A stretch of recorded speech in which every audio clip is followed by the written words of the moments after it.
we're going to dive into this flipped classroom using Google Slides.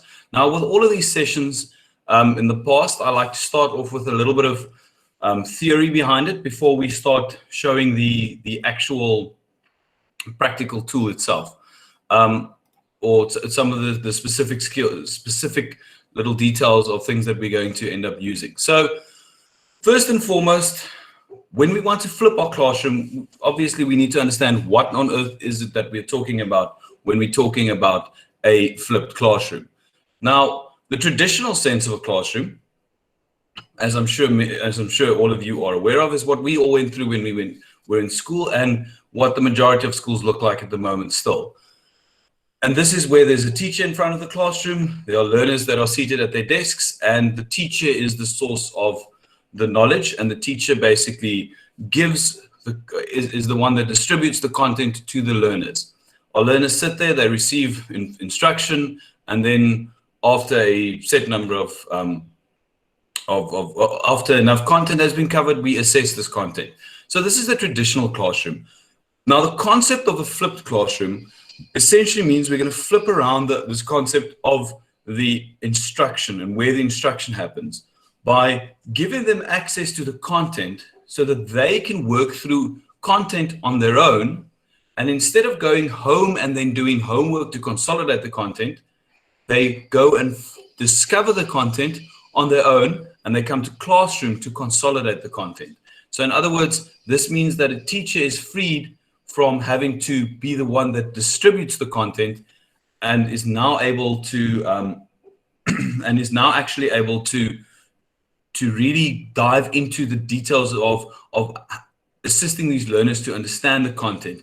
Now, I think all of us have heard about this idea of differentiated learning and learners that are on different that learn differently and at different speeds, etc., etc. But from a teaching perspective, it's quite difficult when you are the one who has to give all the content to the learners to really effectively differentiate. And this is where this model of a flipped classroom came about, where we actually allow the learners to discover the work on their own and then use class time to consolidate, which is the reverse of what we're doing most of the time now. We are teaching the content in class and then sending them home with homework to consolidate the work. Now, obviously, this flipped classroom model has grown a lot in popularity now that we've got the technology to support it.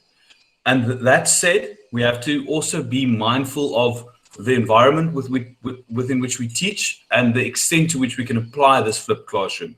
So what I've always felt is a more sensible approach to our context, and I think this is a better transition, is the concept of blended learning.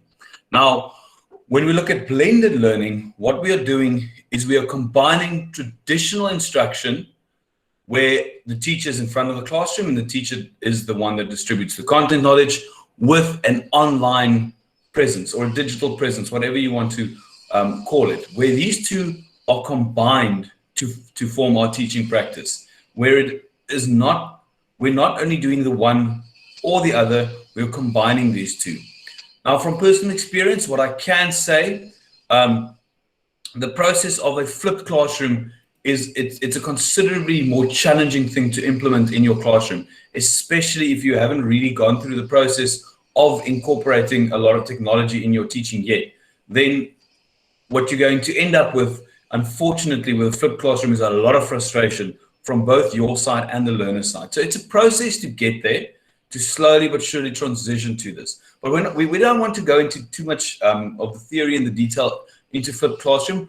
We are working on a course that we will put on our online platform that's going to have a little bit more elaboration on these two concepts of blended learning and a flipped classroom. But the key thing in both the blended learning and the flipped classroom approach is content is given to learners without a teacher being present. Now, this is a key thing to consider. So, and this is where Google Slides comes into the picture. Quite often what we do, and it works well, is we can just give our learners, or a way that people often flip a classroom is to essentially have a video, send the video to the learners, and the learners watch the video. This is often not very engaging because the video, you click on the video once, you click play, and you sit back and you watch a video. The simple act of actually sitting at a slideshow and being the one that has to now navigate to the next thing often actually adds a tiny little bit of engagement, not always as much as we want, but this adds some engagement to the resource, more so than just a video might add.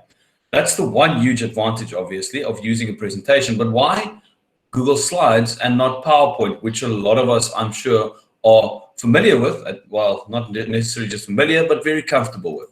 Right, so one of the big things with Google Slides is the fact that we've got online access to it. In one of our other sessions, we spoke about dynamic content and static content. Dynamic content being content that is available online, it's editable. I give you one link, you access the link, and I can keep on updating and changing it. So if we find little mistakes and find little things we want to add, we can actually do that. We don't just have one document that we send out. Now there's a copy that exists on the learner's device. However, you can still download it. So in other words, if this is a requirement, a learner can still download this document, right? Then there's another thing that is quite a cool trick that we'll look at today very quickly. It's a very simple, but also very useful trick, the ability to publish online. Now, one of the nice things about publishing a Google slide online is the link that we use then takes us straight into the presentation itself, and it skips the Google Slides itself interface. So we can dive right into using the, rather than having to focus on using or having to learn how to use the, or how to open the slide itself, we just go straight into the thing that's already presented. And you can actually set things like self-pacing, so you can set it to play immediately, etc., etc. So there's a couple of tools in that you can add. Definitely, one of the greatest strengths of the Google Slides thing is we have to understand that the majority of our learners, when it comes to digital access, will not be using a computer or a tablet. Well, they might have, not likely, but a computer or a laptop at least. They are likely going to be engaging with this on a mobile device. In other words, a cell phone. So we need to be smart in how we can harness that technology, because it's a very, very powerful, hugely underutilized tool. And what Google does in the background, which is quite effective, is this slide that you're seeing in front of you now that has, well, it's only got the one image in it at the moment, but this image, had it been presented, had you opened the same document on a mobile device, it actually would have been smaller. It would have used less data. So there's a lot of compression algorithms and things happening in the background that you don't need to worry about, that Google does automatically for you, which actually helps a lot in terms of shrinking file size and making it more effective for online use, right? Then I think it's very easy to add the self-navigating tools, and this is a key thing what we want to look at, the self-navigation. Because remember, we now need to create a slideshow presentation that is going to work without a teacher being present instructing the learners of what's going on. Learners need to go through this content on their own, and at the end of it, they need to come out with knowledge and understanding, and not just, I read the slide. So this changes things a little bit, definitely. So let's have a look at what exactly it is that we'll be looking at today. The first thing that we want to look at today is we're going to actually have a look at a self-navigating slide, because our basis, what we want to look at today is how do we enhance Google Slides so that it works for what we actually want this whole thing to work for. So we're going to have a look at a self-navigating slide, and I hope that you pick up the difference between a self-navigating slide and just a normal presentation through that process. The second thing we want to look at, we're going to look at practical examples. So after we've actually had a look at the self-navigating slide, we're going to start looking at our own slide. I'm going to open up a Google slide. I'm going to start adding things to that slide. I'm going to show you how we add various things, like how we can add a Bitmoji, which adds a bit of something that makes it a little bit more interesting, how we use templates that have already been created for us to make life a lot easier, how we can use certain add-ons that we can quickly insert images that are actually free to use, and we don't have to struggle with watermarks and things like that, which is always an annoyance. So a couple of nice tools like that. Then we get to the self-practice element. Now, in terms of the course that you are, this webinar that you are attending now, I'm sure that you're not necessarily aware of it, but there are different levels that we pitch our courses at, and this one is right at the top of that pile. So part of this course is going to be we're going to build in some time where you actually have time to implement some of the skills that we are going through, have time to work on it, and then at the end of this session, or at the end of, we'll give you the specified time. At the end of a specified time, you can actually then submit the evidence of learning to show that you've actually done something. Because at the end of the day, it doesn't help to just sit and listen to my voice. You want to actually implement some of what we're doing. Right, then the last thing we want to look at, and this is now, if we're going to have time for this, is how we can use Pear Deck, which is another add-on that works really well. And there's a new tool. Some of you might have been in these sessions before. You'll know I'm quite a big fan of using quizzes as a tool. They've now added something that's called Quizzes Lessons that I think is a very, very useful tool that we can have a look at. Sorry, that's the wrong one. So now we're going to dive straight into an example of a self-directed, self-navigating slide. Right, so the first thing that we want to start adding to our self-navigating slides, that's a different thing that we need, that adds value to our slide that we don't normally have in a normal slide. Remember, what you need to start imagining when we're talking about a self-navigating slide that's different. In a teacher-driven slide, there's literally a teacher in front who can then skip from slides to slides, who can move the presentation around, and who can explain things inside the presentation that needs explaining. Now we need to try and imagine, how do we remove that from the whole thing? So there are 4 key concepts that we want to look at today in terms of the construction of the slide, and then we'll get into the practical tools, and then we're going to get to the actually practicing the things that we are doing. Right. So the first thing we want to look at, just a couple of design elements. This is just key things to keep in mind when we are developing our slides that we need to consider with the self-navigational things and with our normal slides as well. Then self-navigation, how do we actually add these elements to a normal slide to turn it into a self-navigating presentation? Feedback. Now, this is a key thing that that I think is often overlooked. Remember, when you are teaching in classroom, we are constantly have some form of feedback happening, in the sense of we teach our learners and then we ask a question just to test or whether or not they are on board with what's going on. Now, that is a very flawed way of doing it, unfortunately, but this is very much the way that we have to do it, because I'm teaching 30, 40 learners and I ask a question and one of them responds. So I only really get a sense if one of them knows what's going on. I don't know what's happening with the other 30 plus learners in my classroom. So this is quite an important little tool that the digital platform can change for us, how we can add this kind of feedback type of thing to do self-assessment to determine, did they learn effectively? And then the last thing you must keep in mind is, when we have a presentation, the presentations that we use, a navigational presentation and a one that you're going to use in your classroom, these are naturally going to be quite different. So we'll look at how that works in a minute. Now, what I think is a useful thing to do in an index, to have just some basic navigational icons, just a simple illustration so that people can see what some of the icons will be, or that they might end up using to navigate the presentation on their own, so that they just get a sense of this. And it's good to have a uniformity through what you are doing. So first and foremost, we're going to go into the design elements. Now, there are 4 key elements that I want to look at when we're going to talk about the design elements of a self-navigational slide. The first thing is the use of indexes, organizing your information in a way that you've got indexes that link from one thing to another. Now, you'll see what I've done here. Just to jump back quickly, I've got my main index that'll take me to my 4 different categories within this slide.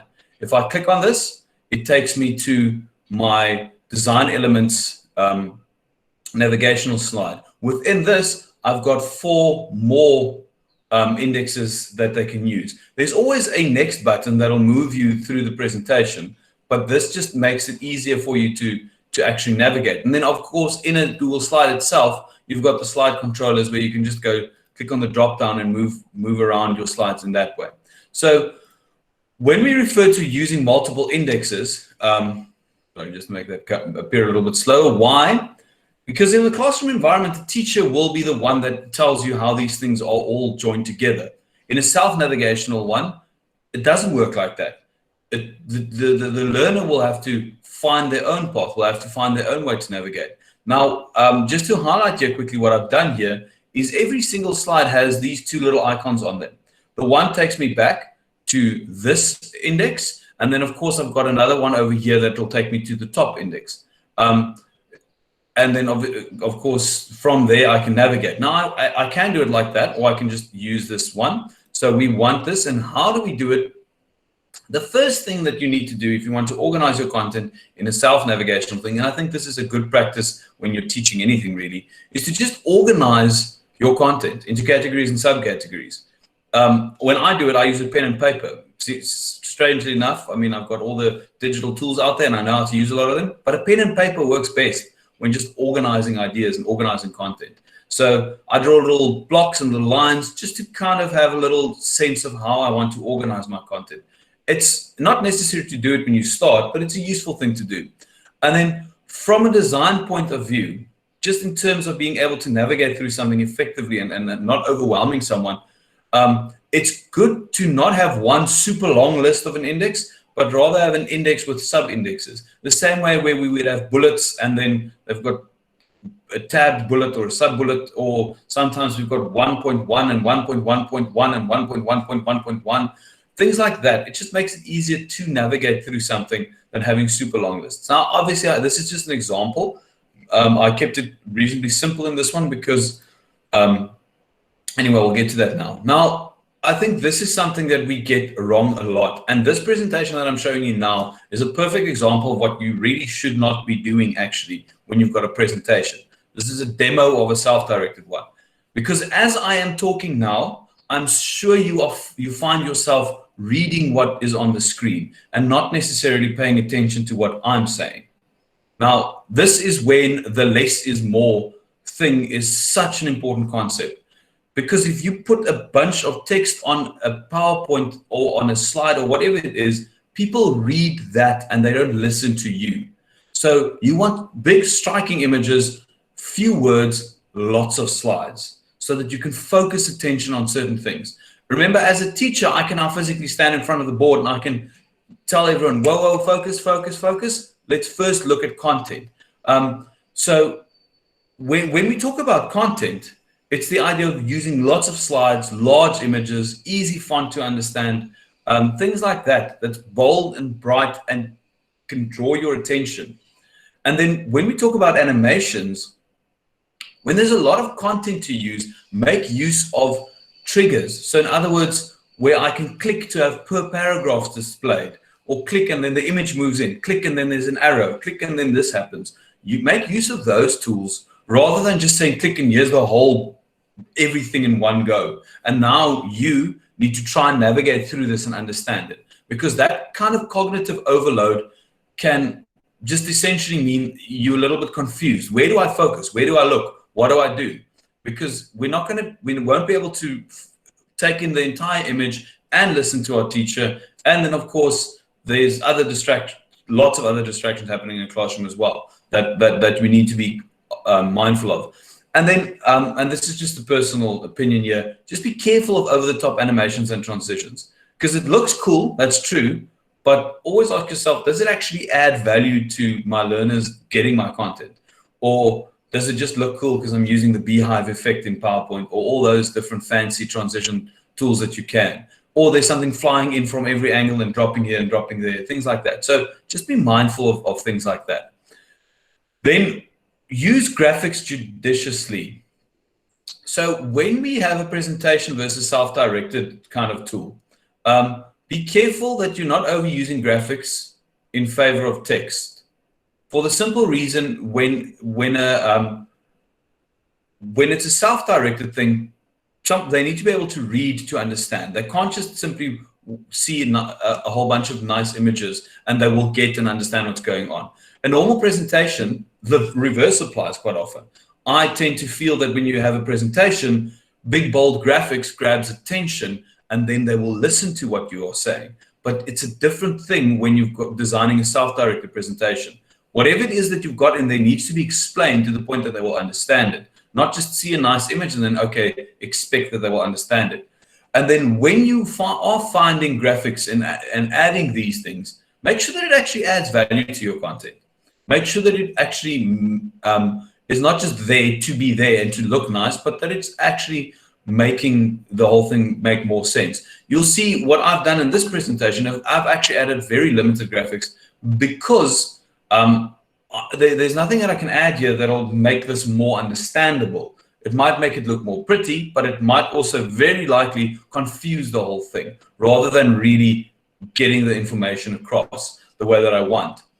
And then when we want to use graphics cleverly. Now, I don't want to get into this now, but we're going to look at the tools that makes this whole thing a lot easier a little bit later. And again, with additional resources, we're going to look at how we can add sound recordings, how we can add video content, all of these things that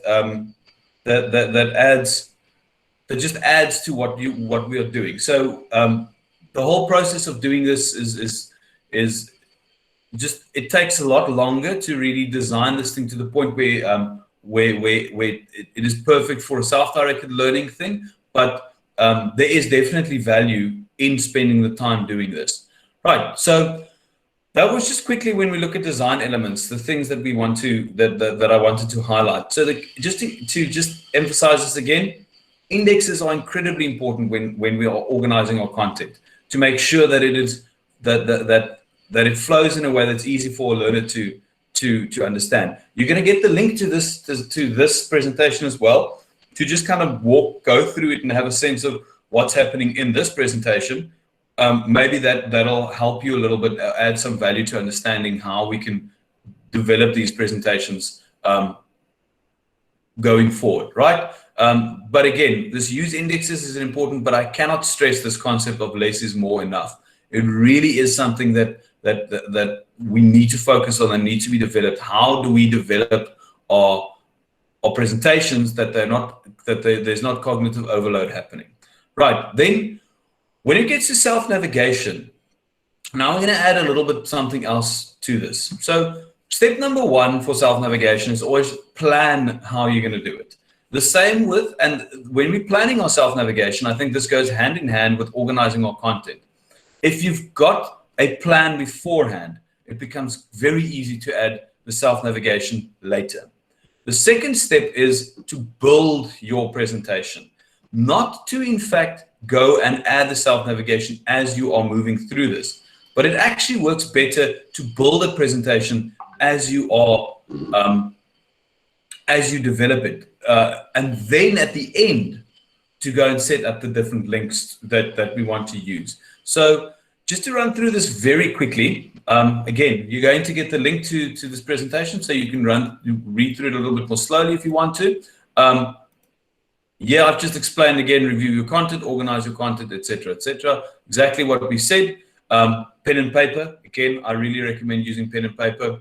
Then when we're building our thing, when you're building, keep in mind this idea of continuity. Now, I didn't add this here, but I like to have some kind of continuity running through my presentation. You'll see what I've done here is I've used 4 different colors to separate the 4 different concepts, because this automatically adds an extra layer of connection between these concepts, which makes it easier to grasp, or at least it should make it easier. Then we've got a similar presentation style throughout, etc., etc. So the design elements that we covered really goes into this building process quite a bit. But as I said, the key thing is build your presentation first. Then when we get to the link part of it, right, find a set of icons that you can use for navigation. I've got the icons that I use throughout this entire presentation, and we're going to look at how we do that when we get to the practical side of things. But use that, because then everyone knows, okay, if I see an up arrow, I know this is the end of the section. If I click on the up arrow, I'll go back to my index again, right? But if I want to go back to the master index, there's an icon in the top right, so in the top left. So the whole presentation, I've got that included in how I'm going to present, just to add that kind of direction.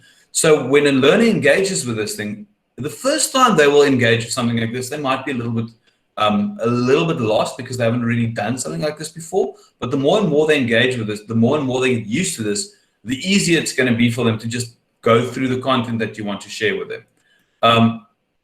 And then how you intend to navigate through the presentation is up to you. As I said, index is usually a good way. You can obviously reference between different slides. We'll have a look at that. What we've done in this presentation, I've got three tiers: the main index, the sub-index, and then the content itself. So just to show you graphically, when I planned this was all done on a piece of paper before I obviously drew these little blocks. I've got my main index, which takes me to a sub-index and another sub-index. And within a sub-index, I've got the content in that sub-index. So these things all link to each other. The main index links to the sub-index, sub-index links back to the main index. What I've done actually is and I don't think I've illustrated it here, I've actually added links from the content all the way back to the main index as well. So I can jump straight back to that by just clicking over here.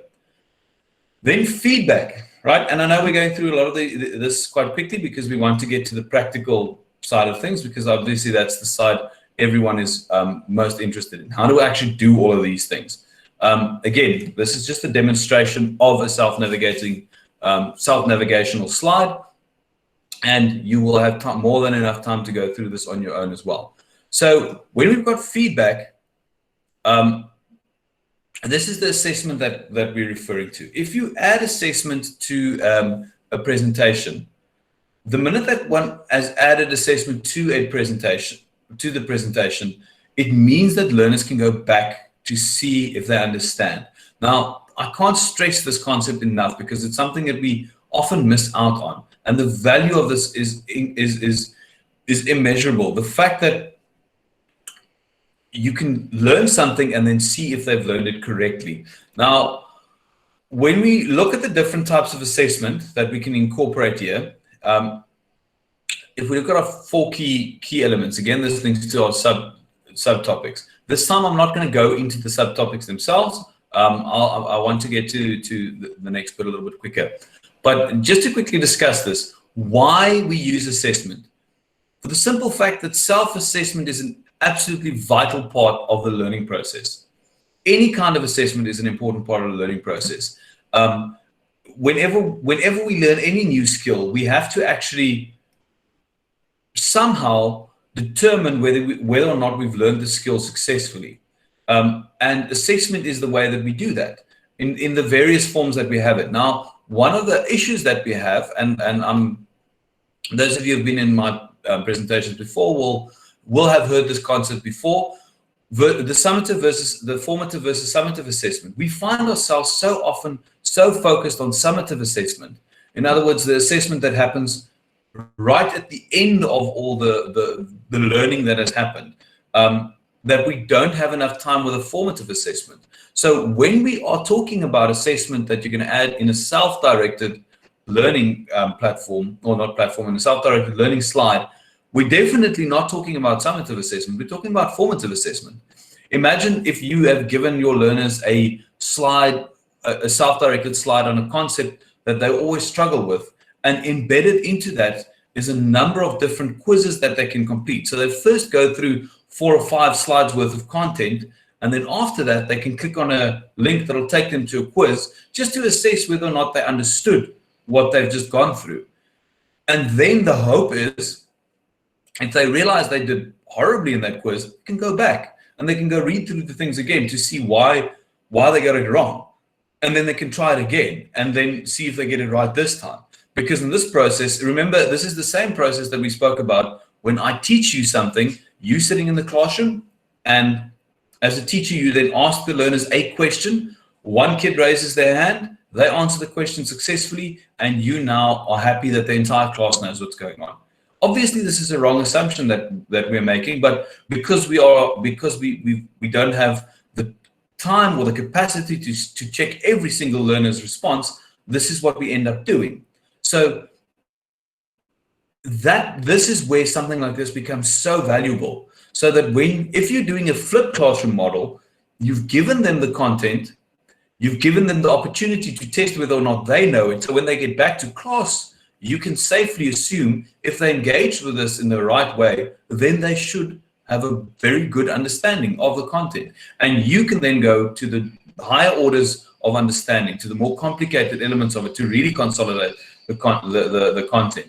Now, obviously, digital assessment plays a vital role in this whole thing, because the digital tools makes it so much easier for us to, in fact, do the self-assessment that the learners have to have. And obviously, if you're going to build in assessment tools into this, you can build assessment tools in that you can monitor the responses. You don't need to only have a self-assessment thing. You can, as a teacher, monitor what's going on.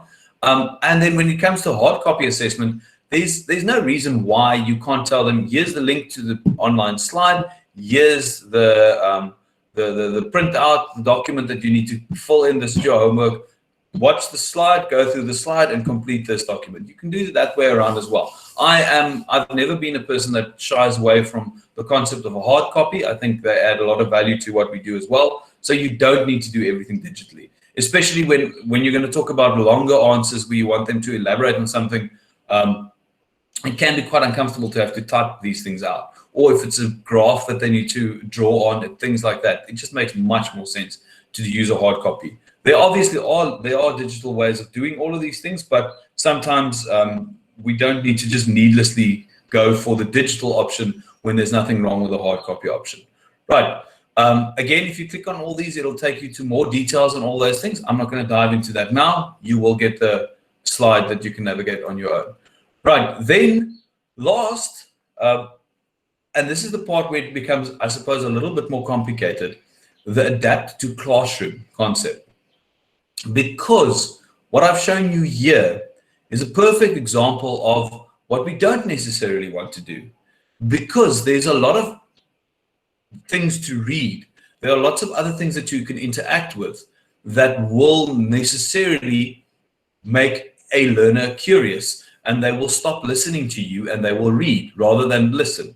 And unfortunately, this happens a lot. So the idea behind this is that we need to be clever when we are designing and developing our presentations, that the self-directed learning presentation is not necessarily the same thing that we can use in a classroom.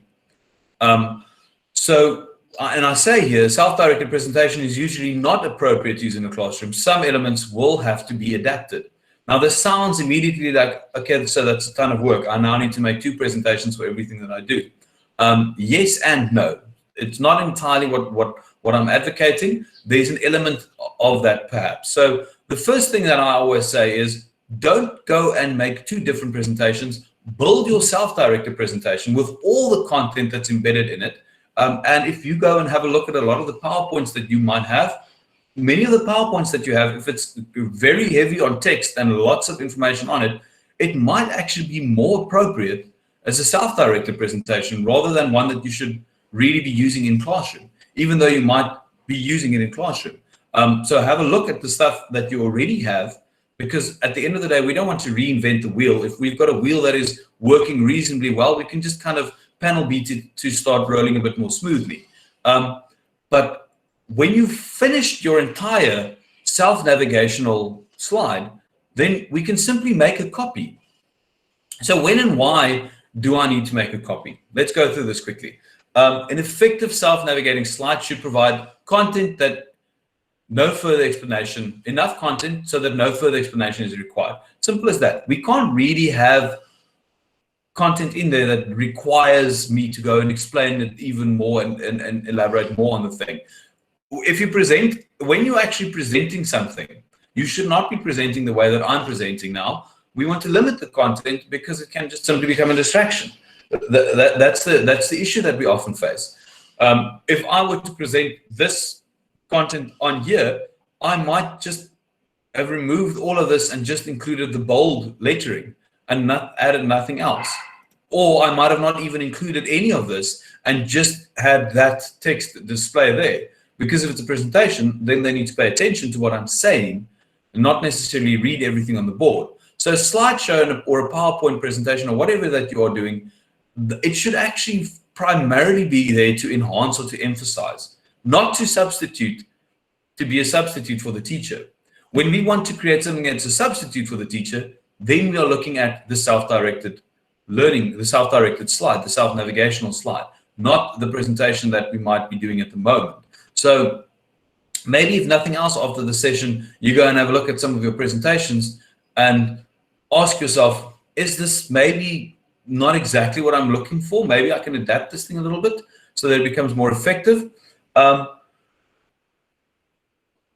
And I think fundamentally what you need to ask yourself and what you need to understand here, what I've written in a slightly different color here, is the self-navigating presentation and a normal presentation have very, very different purposes.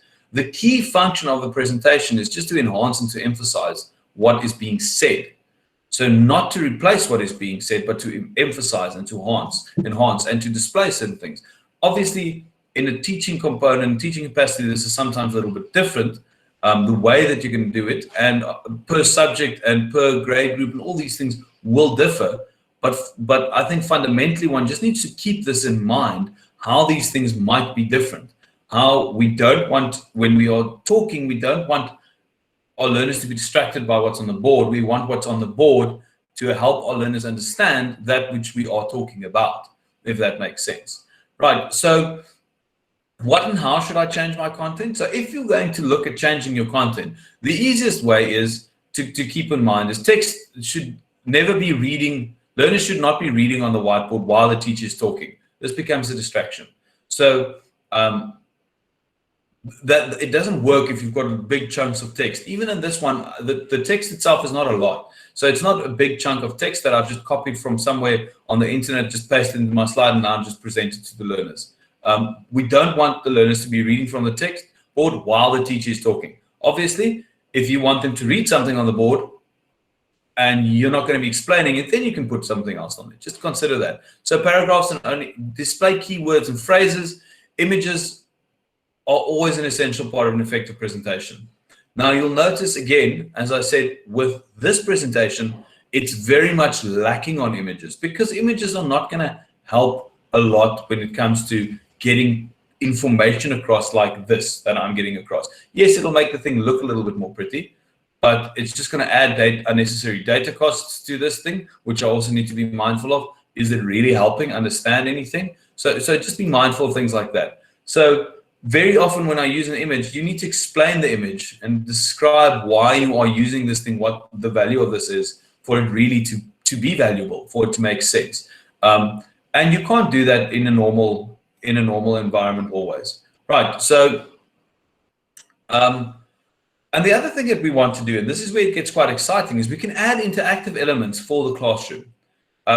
And obviously, if you might find yourself in a position where you're still teaching in a remote digital platform like we're doing here, I'm going to show you a little bit later how we can do that. But we can actually add interactive elements to our slides. So a self-navigating slide are actually effective when they've got interactive elements. So the minute that you start building in self-assessment tools or start building in links to external resources, click on this and go watch a video if you still don't understand. Click on this and go listen to this guy explain something. Click on this and you'll go to a website where you can read some more. Then it becomes incredibly powerful. When you start adding more, loading additional content, loading external content, things like that into this, then it becomes very, very powerful. Now in a classroom environment, I can't put a link on the board and then expect the learners to click on it. It's not going to work. Unless you've got an interactive whiteboard, you can get your learners to stand up and walk to the whiteboard and then tap on the link.